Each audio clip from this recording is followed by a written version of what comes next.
Good afternoon and welcome to this CMI webinar focusing on 5 steps for personal development planning. We'd like to encourage you to submit your questions through the webinar, and there's a form that you can do that lower on the screen. And we can then pick up those questions through the Q&A at the end of the webinar. So first of all, some introductions. My name is Karen Nichols and I am the Service Delivery Manager with the CMI. I have a specific remit to deliver and to support the Chartered Manager Award. And I'd like to hand over to our speaker today, Liz, to introduce herself and to take us forward through the webinar. Good afternoon, everybody. My name is Liz Hoskin, and my company is Positive Qualities. And we're in for some fun this afternoon talking about personal development planning. So really, the biggest piece for me is, so what is a personal development plan? And it's all about a detailed action plan where you can record your reflections and anything that you want to improve. It's about recognising your strengths, weaknesses, and keeping very close to a set of clear goals to help your development needs, and then keeping track of it, because there's no point having this personal development plan if you're not going to keep track. And keeping track is one of the hardest parts sometimes, because we kind of work gets in the way of things, and that kind of stops us getting to where we want to be. But if we can keep track, then we can progress in the areas that we're being developed. So what is a personal development plan or personal development plan useful for? So if you think about it, we're going into appraisal season at the moment. So if you've got an appraisal coming up, this is the best place to be today. Because if you are preparing for an appraisal, doing your personal development planning is so key, because it helps you reflect on what you've done well. It helps you identify areas maybe where you've done exceptionally well and you can really sell this at your appraisal. It also helps you realise that you might need to improve in some areas.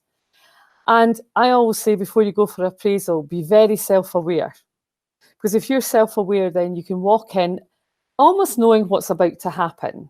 And then you've got your backup achievements or your backup examples of when you did something really well. It helps you also to figure out your vocational passions. Now, vocational passions are not necessarily about the job you're doing, but sometimes it's about your calling or your purpose. So if you like to be around a lot of people, then that would figure in the type of work you want to do. Or, for example, if you wanted to, you have this desire to travel a lot. So maybe in your career planning, you'd look at jobs that would enable you to travel. And also working towards the role you want. So be aspirational. Don't just stick for the next sort of line up or the next step up. Really be aspirational and think about, what is it I really want to achieve? And sometimes personal development planning can last over a few years. It's not just about the initial appraisal. And if you want to change career, it's a great opportunity to look at, what is it I really like? Because when I changed careers, that was one of my big things, was what I did a pros and cons on my job. And it totally made me go for the right thing for me.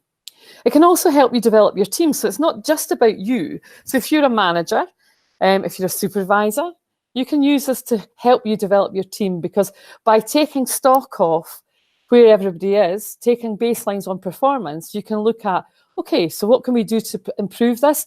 And please involve your team in this. Don't do it on your own. And really get to know your team and what drives them, because if you have that, then you can really make a massive difference. It's a great way of recognition for people. Also looking at exemplars. So if I've got a couple of team members who are exceptionally good at a specific thing that I'd like to develop, I will talk to them to find out what behaviours do they have and how can I help other team members achieve them. Highlighting your team achievements, and also succession planning. Now, succession planning has come really to the fore in the last few years. And really, you have to think about, what are the main attributes of your team members? Who looks like they could take a bit more responsibility? Who handles pressure well? Whatever it is. But most of the time, look at the jobs where you know there's going to be movement in the next 6 months. Spotting your skill gaps and problems. So again, within the team, asking the team for feedback. Ask the team for feedback on how you are demonstrating your leadership skills. and also flagging when the team needs some help, because sometimes help, when you ask for help, people think it's weakness, but it's really one of your biggest strengths. So moving on, we're going to look at the 5 basic steps for a personal development plan. So the first step, looking at the personal development plan cycle, is establish the purpose of the plan. What do you really want to get out of it? What's going to be this outcome? Do you want it to grow? Do you want it to change careers? Whatever it is, take that as your heading. And then this will help you work out how to format it, and also sort of take a bit of a deep dive into what you want to find out and understand how it will benefit you if it's for yourself, but also benefit your team. And also, how are you going to implement what has been learned? Because there's no point in going into this activity if you're not prepared to follow it all the way through. So the next stage, stage 2, is carrying out your SWOT analysis. Now, we've had a great big debate about this in the office recently. SWOT analysis, you can do it for yourself, you can do it for your business, but a lot of people seem to skip some of the steps. So SWOT analysis, again, stands for strengths, weaknesses, opportunities, and threats.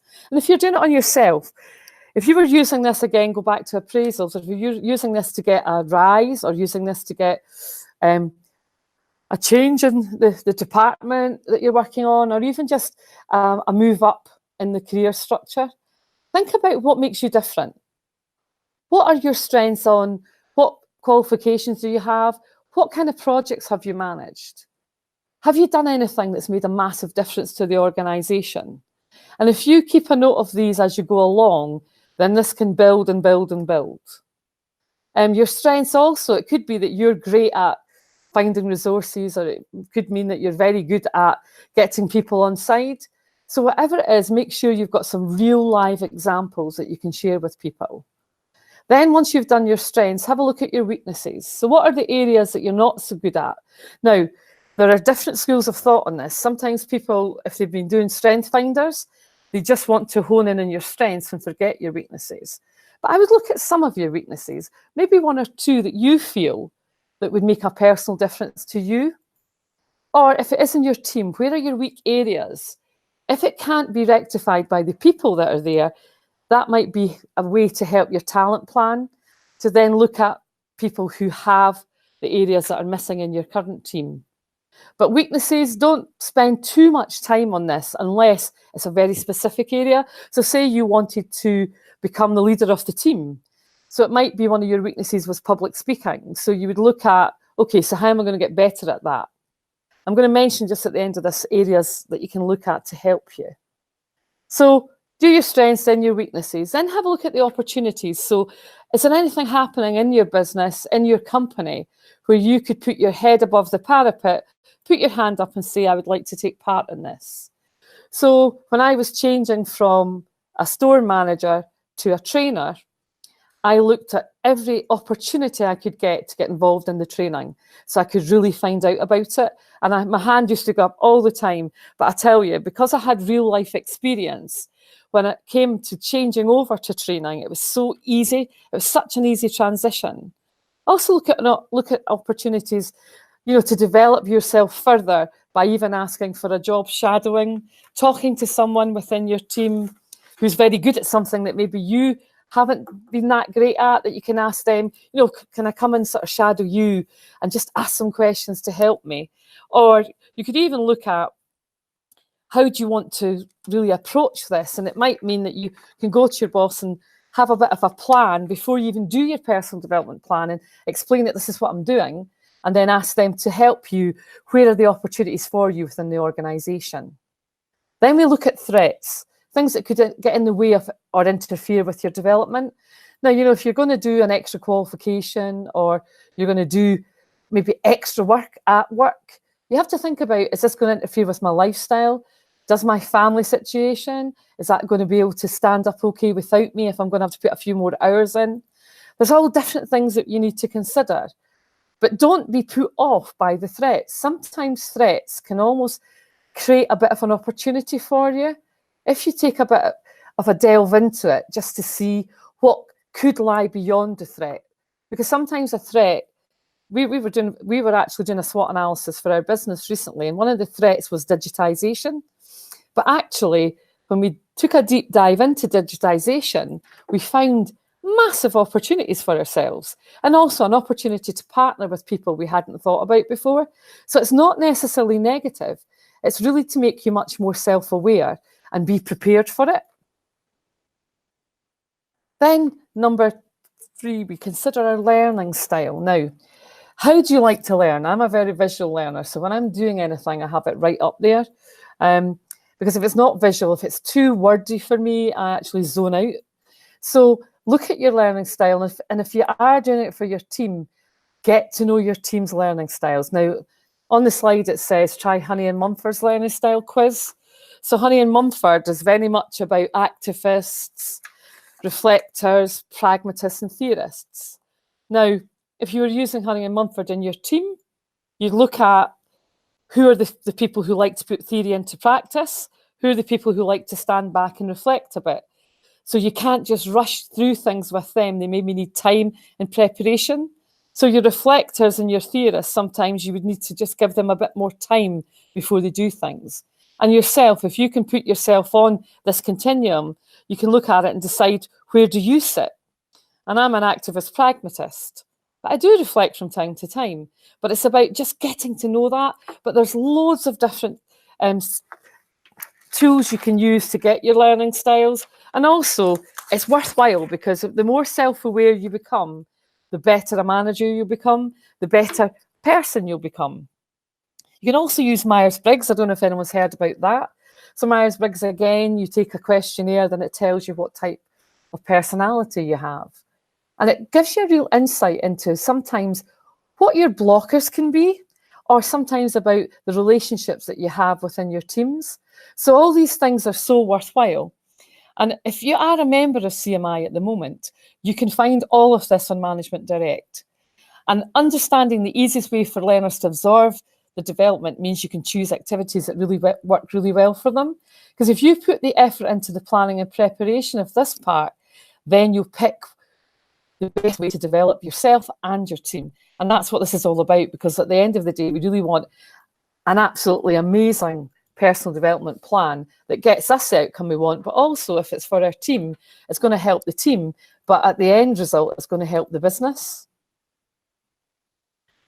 So when you're doing your action planning, look into this with a lot of detail, take time, do a little bit and then move away from it, because sometimes it's hard to work out how you're going to do all this.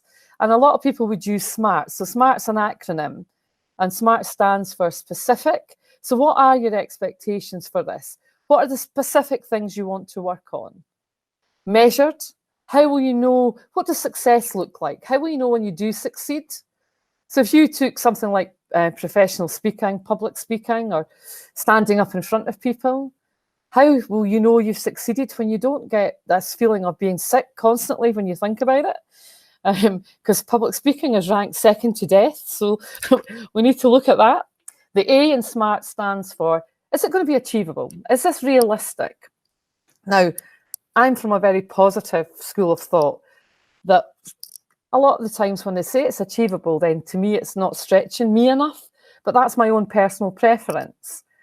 But sometimes it's nice to sort of reach beyond where you're aiming for, so you'll at least reach your first destination. So there's nothing wrong in this part by looking at it and saying, right, okay, I really want to be the team leader by the end of the year. But at the moment, I'm going to get better at relationship building. And that's my first goal. But the big goal is really to be team leader. So you can do your personal development planning in stages. So you've got milestones or just little achievements that you can sort of keep a note of so you know you're making progress. Make sure it's relevant. So make sure it aligns with your department, your team, your company, your own personal vision. So as we look forward to the future, our jobs are all going to change dramatically. And the biggest thing about this is we need to be ready to move quickly, because jobs aren't going to last for 15, 20, 35 years. We're all moving into a completely new world, which is, for me, very exciting, because my biggest thing is change management. However, you need to think about this when you're doing this, because the alignment with the big picture goals could be that you have a career plan that you're looking 5 years ahead. It could be that you're just looking for this year, because at the end of this year, you'll take stock and decide what you're going to do next. It's all very flexible. And make sure they're timed. When does it need to be done by? Always talking about this being accountable and responsible for what you're doing. But the biggest thing about this is you need to go into action. A plan is just a plan on paper. What makes it work is the action. And that's the piece that people really struggle with, especially procrastinators who put things off. And sometimes if you just put it into little bite-sized steps, you can really get into this and find it really exciting, because you can find out so much about yourself throughout this whole process. So our fifth step, and the last step on the personal development planning cycle. Now, this is a bit that really, really resonates deeply with me, because when you're doing anything new, anything to improve, develop, you need to make sure that it does work. And we talk about collating evidence that it has worked, talking to people, filling in questionnaires, all sorts of things. But when you're doing your own personal development plan, you need to be honest with yourself and evaluate, wait a minute, what should I keep doing? What should I stop doing? What isn't working for me? Is there a part even of my personality that I need to look at? Or is there something that I bring into work all the time that's stopping me getting to where I need to be? So there needs to be time for honest reflection. Because if you don't do that, then you're kidding yourself. And sometimes it's good to have space to do this. So do your plan, go away and then start looking at it before you put it into action. And then once you put it into action, step back from it and say, right, okay, so did I hit my goal? Did it give me everything I expected it to give me? Or is there something missing? How well did the activity sink in if I was working for my team? How worthwhile was it? How useful was it? Is there something new that I need to keep doing now? Because if you sit and you take time to reflect, reflection is one of the most difficult things to get time to do in our busy days. And with all this social media and mobile technology, you see people now rushing to their phone to check things all the time. So your reflective piece should always come in your action plan. Put some time to self-reflect on this. And you have to really, really put time into it. And sometimes when you're doing this, you will identify other areas to be developed, and that's not a bad thing. It's not that your plan has failed. It's not that you've got to the end of this and it's not worth it. Everything's worth it if you've identified things you still need to do, because it should be almost like a living, breathing document that you can add to. And also, what could have done better or gone better? Could I have put a bit more effort in? Did I prepare enough? Did I take this seriously enough? Because sometimes people rush through it because they're so concerned that they want to beat the next person. If you're very competitive, I work with people doing coaching, and sometimes it's almost like as fast as I can get this done. But sometimes fast isn't the way to approach this. Sometimes it is being a bit realistic and giving yourself the right amount of time. Because if you don't give yourself the time, how are you going to get it done? You can also look at other things that you can do. So when you evaluate how effective this plan has been, you can look at, okay, so is there maybe some training courses I need to do? Could I maybe ask for a secondment, a job rotation? You know, if I got involved more in some project work, maybe I should put that down. So when I go to my appraisal next time, I'll ask for this. Or if you've got the type of boss who has quite active, interactive meetings, then maybe it's something you get added to the agenda. So you don't have to wait for another 6 months or another year. But also, do I need a coach? Do I need a mentor? I have 2 mentors and I have a coach, but they're all for totally different things. I have a mentor who is growing me as a person, but I've got a mentor for my business. And my coach looks at me as a person. So how am I performing? What do I need to work on? Have I remembered to do the things I said I was? And they hold me accountable for what I'm doing. So sometimes when you're doing a personal development plan, get an accountability buddy, because that really helps.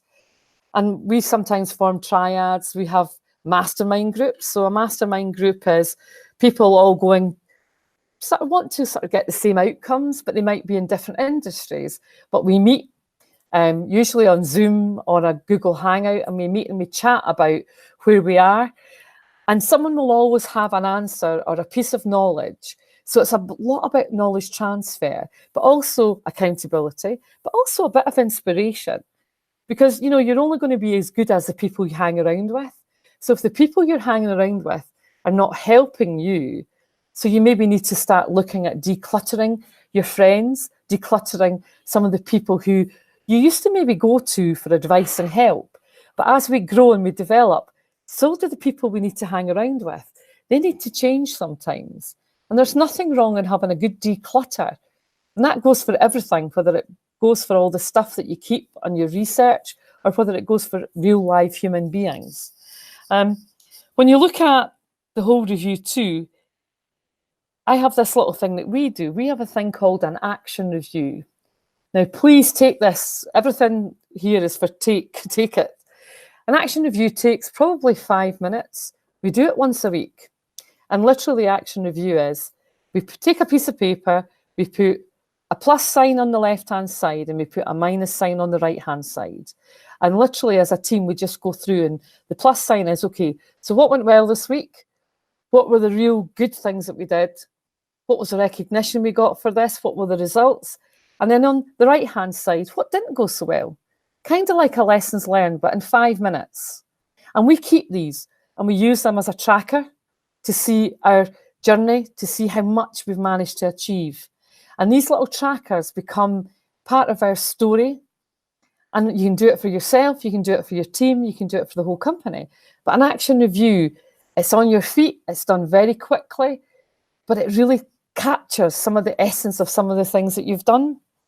Going back to the reflection, for us, reflection is really important because when we reflect, we look back at, is this something I let happen? Is this something I helped happen? Or is this something that I'm making happen? Am I really making a difference? And that's a big piece of the self-reflection for us. And sometimes you don't appreciate how much you've achieved. And that's something else that makes it really exciting, because once you see how far you've come, you can never go back the way, because you don't look backwards, you go forwards. And that's the piece for me that makes it all worthwhile. Then it takes us to something I absolutely love. So my company, we also provide qualifications. So recording CPD, so continuing professional development, it's something that's so important, because when you're feeling a bit lost sometimes, and we all have these days when we go up or we go down, but on the down days, sometimes having a little dive into your CPD makes you realise why you're doing this. Lets you see how far you've come. And you can record it all different ways. If you're a member of CMI, you go onto Management Direct and you can just record it. So anytime you're doing anything, so reading, looking at videos, you can add it to your learning journey, and then you can add it straight into your CPD record. I make an effort every month to sit down and put in my CPD. And I do a reflection.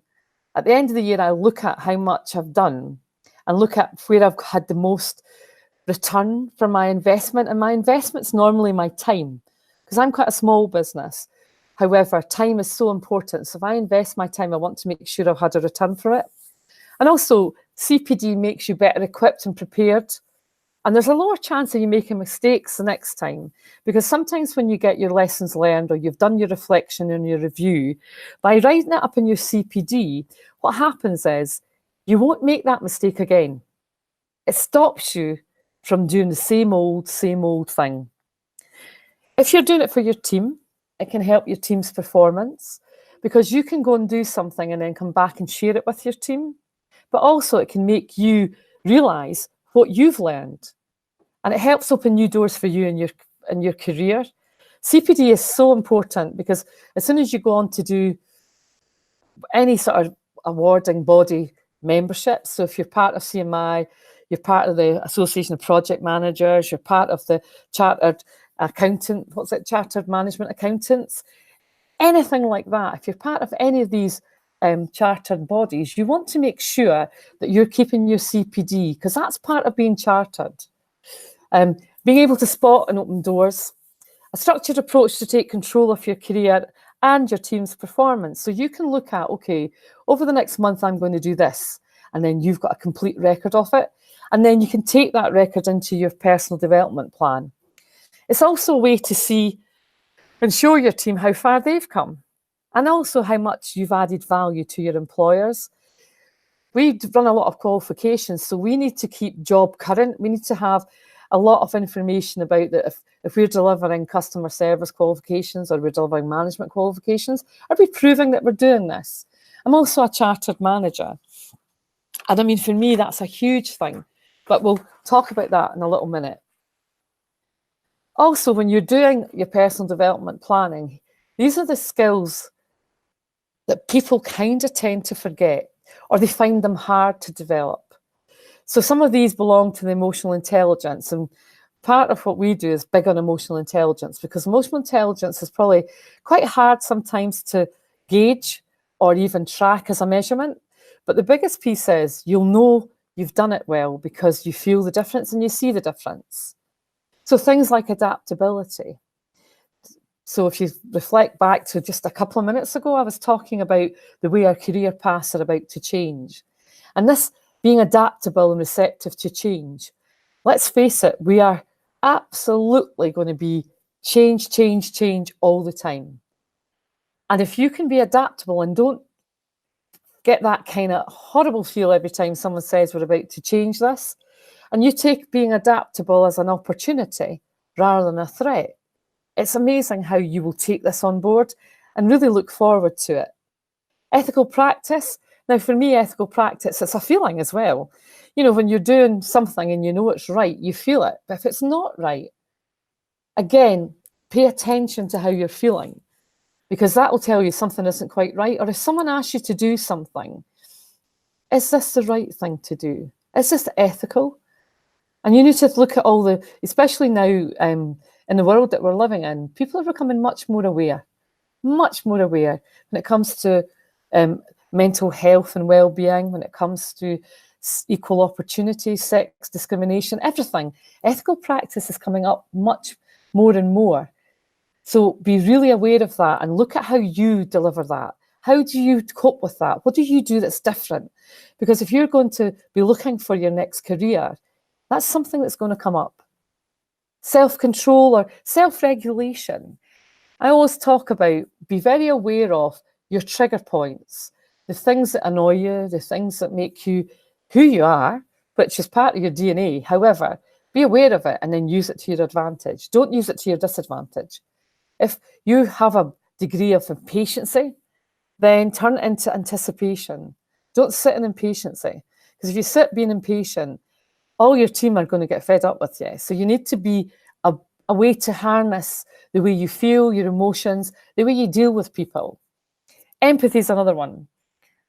Empathy for me is exactly that, understanding others' feelings. Put yourself in their shoes.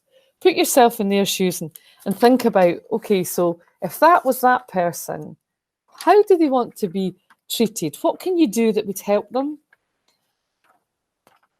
And also, if you're dealing with someone and you don't have authority for them, so say you have a team and you're working towards someone, but there's another team and there's someone in that team has a piece of knowledge, or they're the gateway to something that you need.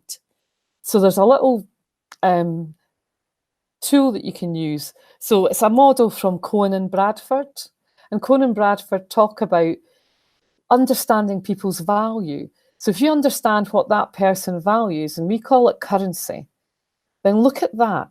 Look at what they value and go to them with what they value first. And that totally changes the whole situation. And they're more, well, what could you say? They're more amenable to helping you. It's called reciprocity. It's doing something really without the expectation it's going to work. But by doing something for someone first actually helps all of this. And empathy helps you in every walk of life. It's not just about business and your career. Then we talk about resilience. And ability to bounce back sounds great. Learn from failure sounds great. But resilience for me is about planning for it, putting plans in place. So if you get a major life change and you know it's happening, sit down and take some time to plan. It's like, in your personal development plan, you maybe start out with a massive outcome that you want to achieve. However, once you get into it, something happens. Be ready. As soon as you find that out, change your plan. Don't sit and bash it to death. Literally change your plan. Plan for it. Because by planning for it, you're almost be able to keep the stress levels down as things start to happen or things start to unravel. And I'm a great believer in remaining calm, even though it's going to be chaotic. Keep calm because you've prepared for it. Sometimes we call it a pre-mortem. Now, it's not about bodies and I'm not medical at all. However, a pre-mortem is looking at all the things that can go wrong and planning for them. Because if you plan and at least discuss it with your team or discuss it with your family, you're ready to plan and really take this through. And you'll learn very quickly that it's not as bad as you thought it was going to be, because most of the time it's facing fear.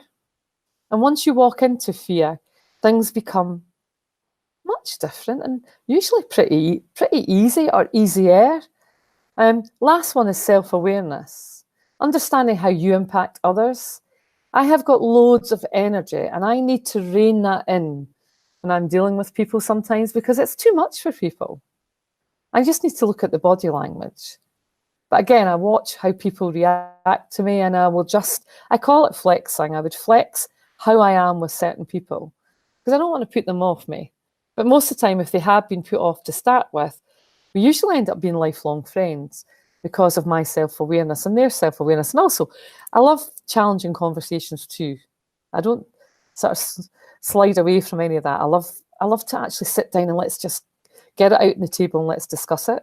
So by being more self-aware, what happens is you can only be a better version of yourself. And if personal development planning gets you to that stage, that's fantastic. That is so good. And again, we measure success. Now, before we do any type of personal development planning, we would look at some metrics first. We'd look at a bit of a baseline because I want to know what success looks like. So I want to see if we've got movement. So we were doing a piece on a business and it was all about emotional intelligence. There was 4 things the business consistently did wrong. And I'm going to say wrong just for sheer strength here. And no one could work it out. And it was all to do with emotional intelligence. So literally, we took the baseline of how they'd all scored. And we looked at how we would demonstrate the change. And the change was people had to start living the values. So the behaviours were the big piece. So by taking the behaviours, looking at emotional intelligence, all of a sudden it flipped it. And within 3 months, they scored 15% greater in their emotional intelligence scores. Now, to me, that's success. That shows you. We knew we'd get movement positive direction-wise, but we didn't know how much we would get. We reckoned between 5 and 10, but 15 showed that everyone took this on board. And, the company were amazing because everybody really worked hard at it and they were all totally committed in it. And that's what this is about. Take feedback, survey your stakeholders, your customers, survey your team, ask your team. How did they feel about this? How did it go for them? Has this helped? Has this made things easier? Because sometimes people get stuck in a rut with this and think, why are we changing things? It's not broken. But sometimes it doesn't matter. Sometimes it's nice just to have a look at, is there any other ways we can do it? Constantly innovate, because that's the whole landscape at the moment is innovation. Also look at qualifications, formal recognition of skills and knowledge. So it might be you've worked towards looking at, I'm going to go for a qualification, or I'm going to have a look at something that could really prove that my management has become so much better. And this is all about chartered management. Being a chartered manager, it gives extra weight to all the evidence types above, plus allowing you to say your skills are approved by CMI, which is the UK's leading authority on management and leadership. It is, it is the ultimate professional hallmark. I'm a chartered manager, And it was one of the best things I've ever done, because I'm a great person in working in all the companies that I work in. However, it takes time out of your business to reflect. But the biggest piece for me was it made me much more self-aware. And self-awareness to me is the key to most things. And if you do want to demonstrate how far you've come, or also, I am a good manager, you can really use a Chartered Manager Award to help you prove that. So I'm going to hand over to Karen, who's going to take you through everything about Chartered Manager. Thank you, Liz. Sorry about that. So in terms of Chartered Manager, I'd just like to expand a little about how and where Chartered Manager has a natural fit with personal development planning. So as the CMI's flagship professional award, there's a real resonance between personal development planning that Liz has outlined and Chartered Manager. So firstly, I'd say in terms of overarching purpose, so both personal development planning and Chartered Manager focus on tracking and recording achievements. There's an absolute focus also on self-reflection and evaluation, and how an understanding of your strengths and your weaknesses, so the SWOT piece that Liz was talking about, how that can and should feed into your future development goals. I think secondly, I'd say in what we look for a Charter Manager candidate to describe, to evidence and to measure, those professional skills and effective and ethical management practice are also key. And something jumped out to me when we were exploring what we'd cover in the webinar here around where Chartered Manager fits within the cycle. So Chartered Manager could absolutely be a destination point. It could be what you decide to develop, having gone through the personal development planning cycle. So that next development step for you, and when you follow Liz's steps, you'd be capturing detail that could actually support your application to become chartered. But I'd also say it can be an integral part of that personal development planning cycle. So in what you're looking for Chartered Manager, in what you're demonstrating, exploring your achievements, thinking about how you've applied your skills and with what effect, you're also being prompted to think about and to reflect on what works. So it absolutely feeds into that final step that Liz was talking about in terms of reflect, refine, repeat. So if you think about Chartered Manager for yourself or for your team, if you or your team are experienced managers, then there'll be a route to award for each of you to progress straight away. If you or your team are in the early stages of your management career, then it can be something to aspire to develop further in your career. And there's absolutely an opportunity for both angles there. I'd say that putting Chartered Manager at the core of your personal development planning goals, they're going to help you to develop some of those skills, the more challenging skills, the behaviours, the positive habits that were previously mentioned. I think it would show a commitment to continual improvement and aiming for that really high standard, but also setting a clear path for development because you know what it is you're working towards. And once you are chartered, it can sum up for employers, for your customers, suppliers, stakeholders, demonstrating the characteristics that you have, that you add value. So you're contributing to your organization's success. You're delivering tangible benefits for the business, that you're delivering results. And as a result of your management approach, but also in how you motivate your team, perhaps in how you help to develop your team so that collectively you can continue to deliver results.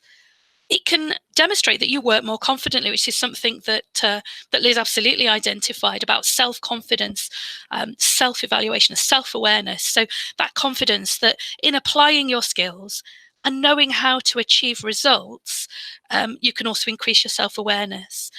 And underpinning all of that, there's the values around the ethical practice. So showing your professional integrity and your commitment to ethical behaviour.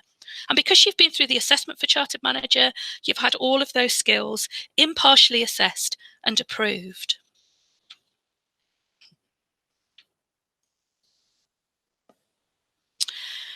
Everyone who becomes chartered is doing it for a different reason. So it's always a very personal reason for what's driving that. And The slide that you can see here shows some of the most common drivers. So 96% there showing, using it as a showcase for their ongoing development, that people want to be seen or want to be able to identify that they're better managers. Again, that piece around confidence, self-confidence in skills and expertise, that people can see they go on to exceed targets as a result, or that it's helped them improve what they do or how they do it, or equally, how they feed that into their team to be able to show improvement on an operational perspective. And I'd add to that that the feedback from people post-award, people who come back to us to tell us what they thought about it, it mirrors that view and it supports the key messages around personal development. So if I were to just give you some examples, one chartered manager said, it made me review my work in detail, think about what I do, the contribution it makes to the workplace and to the people that I manage. Another person fed back that the whole process was a valuable exercise in self-reflection, self-evaluation of performance. I guess when you're thinking about the assessment for Chartered Manager, another candidate said, my assessor helped me to reflect on my strengths and weaknesses, how I could do things differently in the future, and the next steps for my professional development. And then one simple comment, which I think is actually very useful in light of personal development planning, was, what a wonderful, informative and challenging experience. Now my ongoing learning can begin. And I think that really comes back to that idea of having a cycle of development, of going through those steps, of having that awareness, of really reviewing what works and resetting those goals, resetting those expectations and activities. It absolutely underlines the value of the cycle of development and the power of reflection. So analysing success, isolating the decision tracks that led to that success and the approaches and the behaviours that you use, what you want to replicate and what opportunities are there for you to be able to develop in the future. There are a number of case studies. We've got a quote you can see here on screen from a lady called Rebecca Frayne, who is a chartered fellow with CMI. And on the website, there's a number of other case studies. If you want to see other people's experience of going through the award, you'll be able to find them all on the main website page. So now we're moving into the portion of the webinar, really, that's an opportunity to kind of look at some of the questions and answers that have come through. Thank you very much to everybody who either posted questions ahead of the webinar or who've added into those questions now. But let me just take you through. So there's a couple of questions that came through from people saying, you know, is it possible to have a copy of the slides? Absolutely. So what we will be looking to do post-webinar is get an email out to everybody. We will provide you with a link through to the recording. And for any of you who perhaps joined or missed anything at the start, you'll have the opportunity to be able to hear the entire recording. And also that we'll look to collate all of the questions that have come through to us and obviously provide some answers. And we'll provide you all, again, with that list of questions and answers, and that will all be done on completion of the webinar.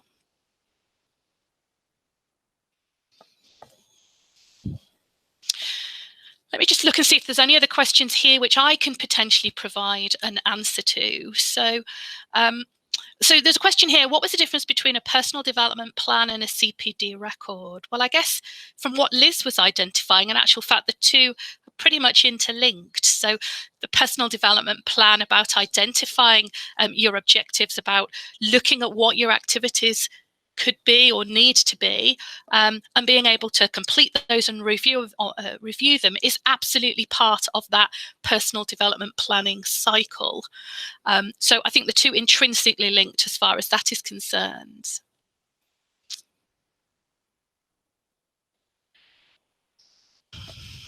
There's a question there, I think, also about how can I become CMI accredited? So I think this potentially links back to Chartered Manager specifically. So in terms of the opportunity to become chartered, well, if you're a member of CMI, in fact, if you're not a member, you can absolutely join CMI, become a member, and have the opportunity from that to be able to go through the Chartered Manager Award to get that individual recognition. And there are different routes to award, and there is a route for everybody based on your experience and your qualifications. Through that process, what we will be doing would be prompting you to explore and to think about what you've achieved, what you've delivered within your business. We talk about the last 18 months, so we have a focus on recent achievement. But also within that, we ask you to think about how you apply your skills in order to realize those achievements, those results, those outcomes.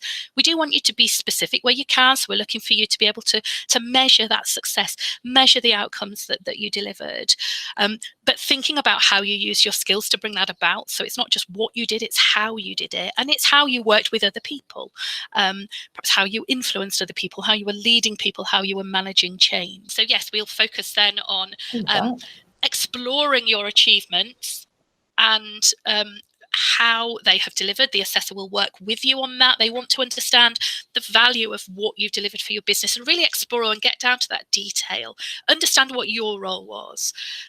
So through that, in the opportunity to achieve the Chartered Manager Award, then you've really got the opportunity, I suppose, again, coming back to feeding into this personal development planning cycle and how that review, that reflection, what you've learned about yourself going through the process can feed into what you then decide to do next. What are the areas for your potential development, understanding where your strengths are, and so on. So I'm just going to check and see if we have Liz available. Liz, are you back with us? Okay, Liz, so what I was saying was, what I'll do is just curate some of the questions, perhaps if you can provide us with some responses. So one of the questions was, how do you deal with an agile organization when targets and objectives can change in relation to your personal development planning? So again, communicate a lot. But when you're doing your personal development plan, you have your goal there. But remember what I said, prepare for how it might change, because if you put some prep in, it's amazing how you can take the change on quite quickly and also incorporate that into your plan. But also make sure that you keep up to date with all the meetings, because sometimes when you're in an agile organization, you might miss a piece of the communication. There should be visual boards about, so make sure that you're up to date with everything. Does that answer that okay? Yeah, I think so. And there's another question here, useful one from Livy. So my team see PDP planning as dependent on the company's training budget, and how can I change that mindset? Oh, good, easily. Easily, because if you go back to one of the slides when we said, like, vacation, when you think about people's vacation, you can do an awful lot of stuff without it costing you any money. So to develop people, go back to thinking about the shadowing, the secondments, maybe even doing some voluntary work if that's something that helps really feed someone's passion. You could also get them more involved in networking, because even at networking, you'll learn things. You can set up knowledge transfer groups within the company where you hold little hangouts and you can share knowledge between each other. It's not all about training and bringing new things in. Sometimes you can have access to quite a lot of good resources. You can get involved in podcasts, TED Talks. There's so much out there that you don't need to have any budget for. So, I mean, if they want more information, they could. I'm happy for my email address to go out to them and I can give them some more pointers. But there's so much free resource out there that can totally make up your plan much easier without the money side. And sometimes because they've been involved in researching to find it, it makes them much more committed to achieving it. Excellent. There's an interesting question here. How do you write a PDP you'll stick to? So therein goes a belief then. I would say, because the words you've used would tell me that you have a bit of an issue sticking to things. So if you use your SMART objectives, that will help. However, get an accountability buddy. That's the best way, because accountability buddies, so I help people when they do their PhDs, and I am an accountability buddy by email. And I will email them once a week or once a month, depending on what we agree, to find out what they've done this, how many words have they written, what have they done, and they report back to me. And I tell you, they'll miss it once, but they won't miss it a second time. Because having to say to someone that you're letting yourself down, they feel they're letting me down, but they're not. I'm just making sure that they achieve it. And by having an accountability buddy, you're much more likely to achieve than you are to miss your achievement. So that's what I would say for that one. Fantastic. There's a question here as well from Sarah, who says, how will I know if I'm doing it right? Again, so find someone who has already maybe done a personal development plan and achieved their objectives.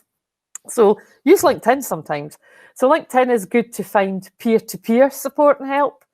So you can put a question up on LinkedIn and just sort of say, look, I'm looking for advice on personal development planning, and you will get loads of people wanting to help you.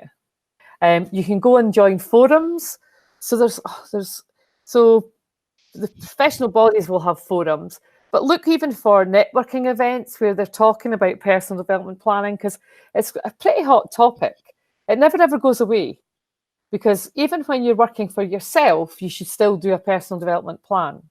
So I would really look at joining a forum, ask some questions, reach out to someone in your network.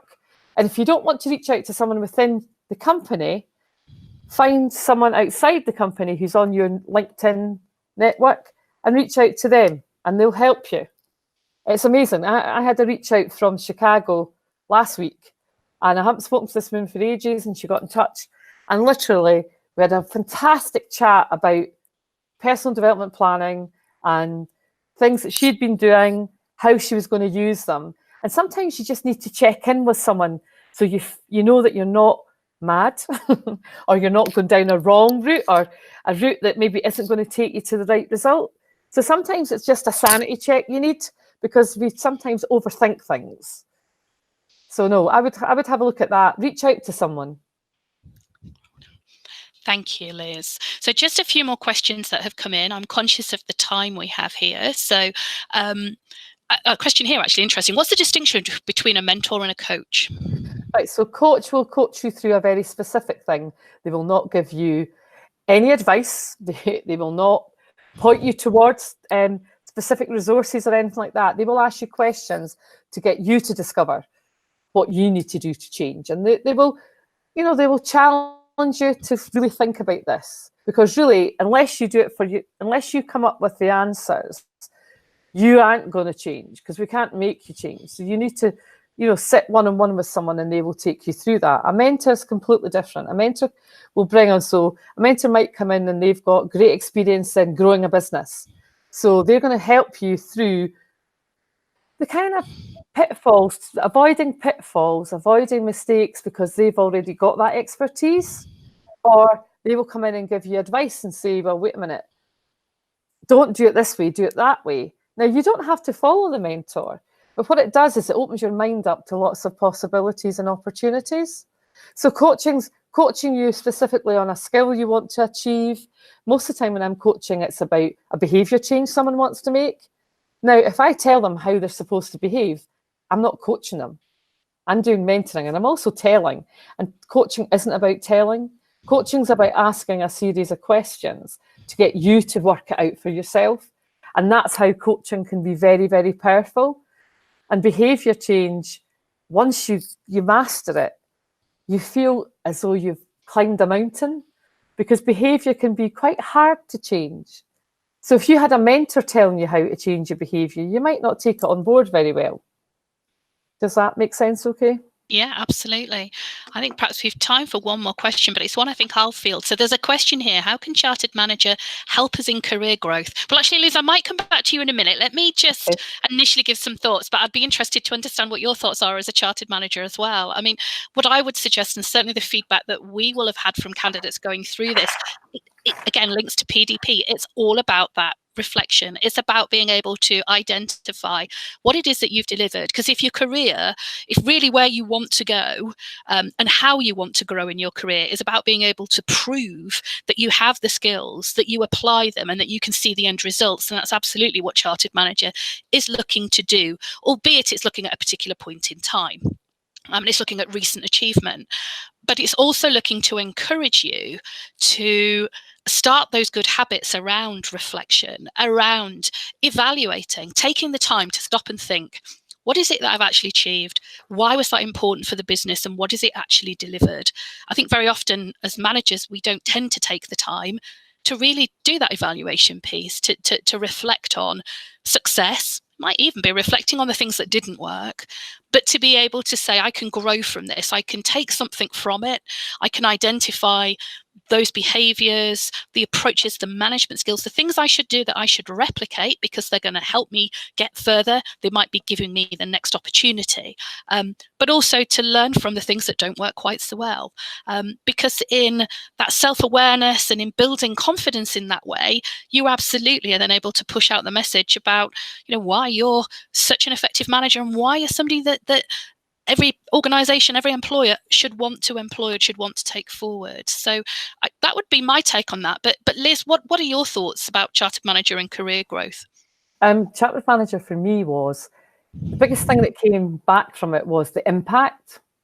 So what was my impact on my business, on my team, how my company could grow differently? Because once you understand the impact you're having, you'll put more energy and commitment into that. But also when you're talking to other people, you've got proof that you've had that impact. And as I don't care what anyone says, these days, if you can prove that you have reached the standard of Chartered Manager, to me then that's saying that I am a really good manager. I do all the things that are set out to be done. But the biggest piece for me is I keep developing, and my CPD, I love the fact that it really encouraged me to keep my CPD up to date, current, relevant. And being the Chartered Manager, it's lovely to talk with other Chartered Managers and realise the impact that we're all making. And if we could get the critical mass to really push this out right across, because for me, I used to work with loads, when I was in corporate world, I worked with loads of accidental managers who got the job because they were good at something, but they weren't a good manager because no one had ever trained them to be a good manager. No one coached them, no one had developed them. And being a Chartered Manager, then I feel I can really share that with up and coming managers, or managers who sometimes have never had the recognition. And once they learn a bit about it, it kind of gets them excited to try and go for something like that. That for me, it's a complete no-brainer. It was so worthwhile. And I loved, the assessor was fantastic, really helped me see things clearly and succinctly, and left me to do things and come back with more things. And I really absolutely loved the process. It's not a hard process, but it does make you reflect and become much more self-aware. So yeah, loved it. Fantastic. Thank you, Liz. So really, I guess we're drawing to a close really now on the webinar, but Liz, I'd want to say thank you very much, first of all, to you for sharing your insight and experience. Thank you to everybody who's joined us today. If you'd like to move forward with Chartered Manager, then, and if you've got questions, then you can contact the team here at CMI. Our telephone number is 01536 207429. But as I said earlier, we will be following up to everybody with an email. We'll make sure that the webinar recording and that the full list of questions and answers are provided through to you all. So thank you very much for your time.